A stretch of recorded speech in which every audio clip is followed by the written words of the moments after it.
Olá pessoal, estamos começando mais um vídeo aqui no canal Saúde Med, sejam muito bem-vindos.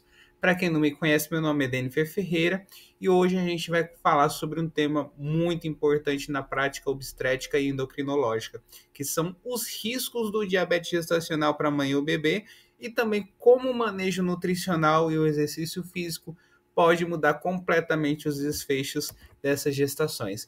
Então, se você não é inscrito no canal, se inscreva agora mesmo. Ative o sininho de notificações, porque aqui sempre, toda semana, eu trago novos conteúdos para você ficar sempre muito bem informado. Então, gente, o diabetes gestacional é uma das complicações mais comuns da gestação e entender bem os riscos no curto e no longo prazo é fundamental para oferecer um cuidado completo baseado em evidências, tá? E aí nós vamos começar falando da mãe, né? As gestantes com diabetes gestacional, ela tem uma série de riscos aumentados durante a gravidez. O primeiro deles é o parto cesáreo, né, que acontece em cerca de 25% dos casos. Depois vem as doenças hipertensivas da gestação, como a pré-eclâmpsia, né, em torno ali de 20% das pacientes. E também o polidrâmino, que é o excesso de líquido amniótico com a prevalência parecida também por volta dos 20%. Esses números eles variam um pouco de acordo com o perfil da população, mas no Brasil a gente vê taxas bem próximas a essa, principalmente em gestantes com sobrepeso ou obesidade, tá? E aí, gente, além das complicações durante a gravidez, existem os riscos de longo prazo, que muitas vezes passam desapercebidos no acompanhamento pós-parto. E o principal deles é a reincidência do diabetes gestacional em futuras gestações. Mas mais preocupante ainda é a elevada chance de evolução para o diabetes tipo 2. Né? Os estudos mostram que entre 50% e 70% das mulheres que tiveram diabetes gestacional acabam desenvolvendo diabetes tipo 2 ao longo dos 5 a 30 anos após o parto. Tá? No Brasil, esse risco é ainda mais relevante, né, por causa da alta prevalência de obesidade e de sedentarismo em idade fértil. Né? E aí, o que aumenta esse risco? Existem alguns fatores que são bem conhecidos, como a hiperglicemia de jejum durante a gravidez, durante a gestação, né? O excesso de peso ou obesidade e, claro, a persistência de intolerância à glicose nas primeiras semanas após o parto, né? Principalmente se a paciente não fizer o teste de rastreamento pós-parto, que infelizmente ainda é muito negligenciado nos serviços de saúde, tá? Mas, gente, a boa notícia é que há muito o que fazer para reduzir esse risco, né?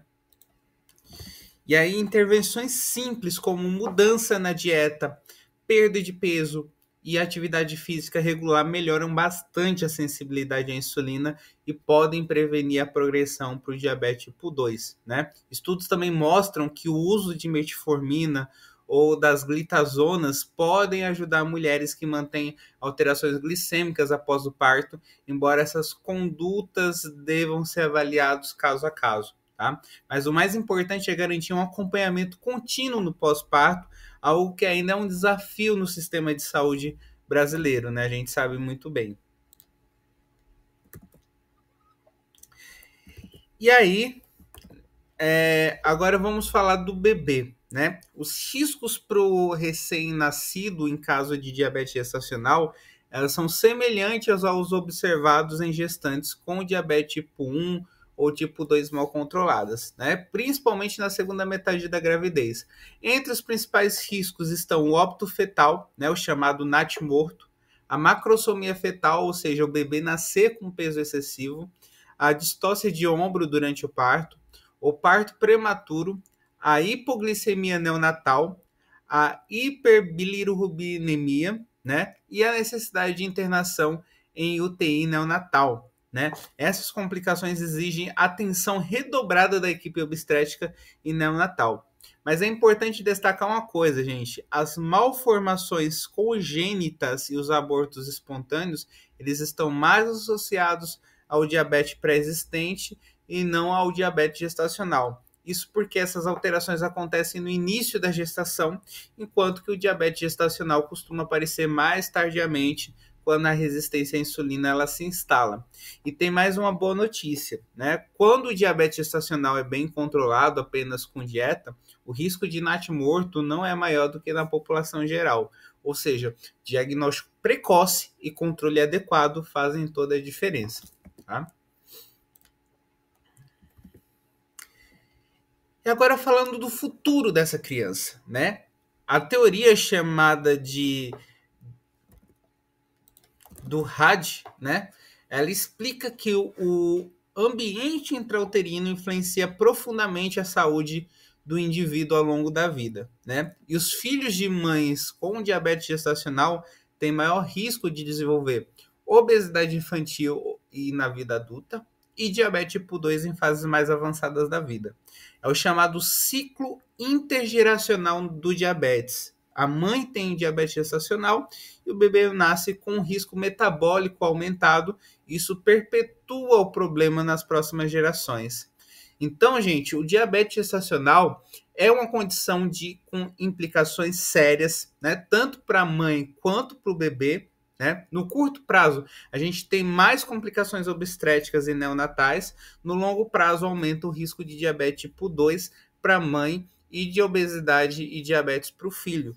Né? Mas o cenário ele pode mudar quando há o diagnóstico precoce, orientações adequadas e acompanhamento no pós-parto. Né? Então, intervenções precoces e mudanças no estilo de vida são as principais ferramentas que a gente tem para quebrar esse ciclo intergeracional de risco. Né? Então, se você é profissional de saúde, lembre-se, cada orientação, cada consulta no pré-natal e cada reforço sobre hábitos saudáveis podem fazer diferenças enormes no futuro dessa mãe e desse bebê, certo? E aí, a gente vai falar também sobre um outro tema que é essencial na prática obstétrica e endocrinológica, que é o manejo nutricional e o papel dos exercícios físicos no diabetes gestacional. Afinal, a forma como a gestante com diabetes é acompanhada, principalmente em relação à dieta, ao controle glicêmico e atividade física, impacta diretamente tanto os desfechos maternos quanto dos bebês, tá? E aí, o primeiro ponto, gente, toda gestante com diagnóstico de diabetes gestacional precisa monitorar a glicemia em casa. Isso é indispensável para garantir que os níveis de glicose fiquem dentro das metas recomendadas, né? E aí, os valores de referência são os mesmos usados para o diabetes pré-gestacional. Então, jejum, valores abaixo de 95 miligramas por decilitro, 1 hora após as refeições abaixo de 140 e 2 horas após a refeição abaixo de 120 miligramas por decilitro. Tá? O tipo de tratamento vai depender do grau de intolerância à glicose e da resposta a essas medidas iniciais. Em muitos casos, só dieta e exercício já são mais do que suficientes. Tá? E aqui vem uma boa notícia. Em cerca de 50% das gestantes com diabetes gestacional, a dieta e o exercício sem a necessidade de medicação já são capazes de manter o controle glicêmico dentro da meta. Tá? Uma meta-análise publicada em 2018 mostrou que a modificação dietética melhora os níveis glicêmicos de jejum e pós-prandial, além de reduzir a necessidade de medicamentos, e de quebra ainda ajuda a diminuir o peso ao nascer e o risco de macrosomia fetal. Tá? Então, em termos práticos, as recomendações atuais indicam um consumo mínimo de 175 gramas de carboidrato por dia, sempre priorizando os complexos como cereais, os cereais integrais, leguminosas e verduras. Tá? A ingestão proteica deve ser de pelo menos 71 gramas diária e o consumo de fibras em torno de 28 gramas. Tá? A ideia é fracionar bem as refeições, né? 3 principais e de 2 a 3 lanches, para evitar longos períodos ali de jejum e picos glicêmicos, tá? Então, deixar claro aqui, gente, não existe uma melhor dieta única, né? Mas o padrão mais eficaz costuma ser aquele que distribui os carboidratos ao longo do dia, mantendo a glicemia mais estável, tá? E agora um ponto delicado, né? O ganho de peso gestacional. O Instituto de Medicina lá dos Estados Unidos, hoje, né, chamado de Academia Nacional de Medicina, estabeleceu recomendações com base no IMC pré-gestacional. Mas estudos mostraram que quase 30% das gestantes ganham mais peso do que o recomendado e quase 40% ganham menos, né? E o que a gente vê na prática? Que nas gestantes com diabetes gestacional, um ganho de peso um pouco abaixo do recomendado pode trazer benefícios, né? Como menor necessidade de insulinas, menos cesáreas, melhores desfechos obstétricos, né? Sem aumentar o risco de recém-nascidos pequenos para a idade gestacional. Inclusive, estudos brasileiros mostram que até uma leve perda de peso da ordem de 1 kg a 1,5 kg em mulheres com sobrepeso e diabetes gestacional pode reduzir o risco ao nascer sem prejuízo ali para o bebê, tá? E quanto à composição da dieta? Como os níveis de glicose pós-prandiais estão fortemente ligados ao risco de macrosomia fetal, alguns autores sugerem limitar os carboidratos de 33 a 40% das calorias diárias. Mas aqui é preciso cuidado, gente. Substituir carboidrato por gordura principalmente saturada, pode gerar efeitos ruins, né, como o aumento do estresse oxidativo e da resistência à insulina fetal. Então, por isso, o foco deve ser em carboidratos complexos e fibras, né, evitando açúcares simples e também gorduras saturadas. Isso ajuda a reduzir a hiperglicemia pós-prandial, melhora a sensibilidade à insulina e ainda evita o crescimento fetal excessivo, né?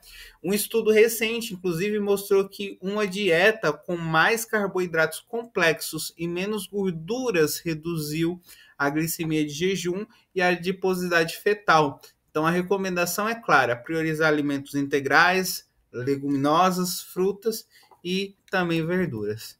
Tá? E aí, né, é claro que não dá para falar de controle do diabetes gestacional sem falar de exercício. Né?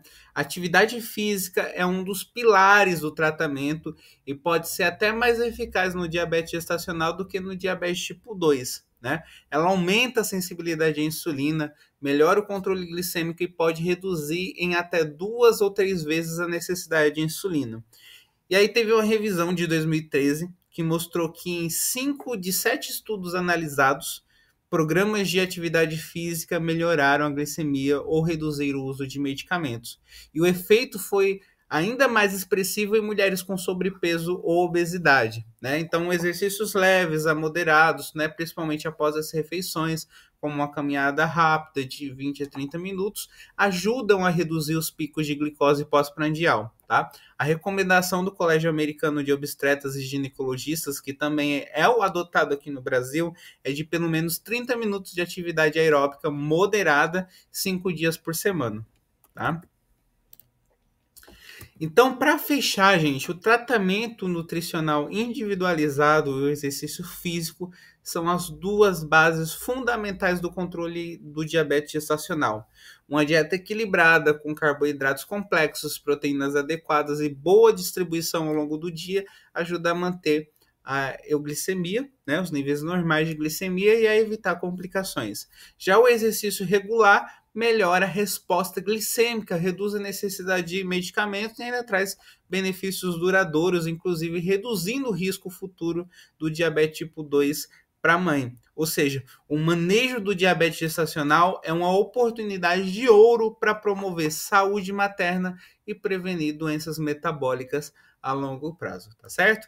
Então, esse é o vídeo de hoje. Se você gostou, deixe o seu like. Lembrando também que temos outros vídeos disponíveis no canal que estão organizados em playlist para que você possa acessar com mais facilidade os conteúdos. Se tiver qualquer dúvida, gente, pode deixar aqui nos comentários que, na medida do possível, eu estarei respondendo. Sempre estou respondendo os comentários, certo? Então, fique bem E até semana que vem. Um grande abraço a todos. Tchau, tchau.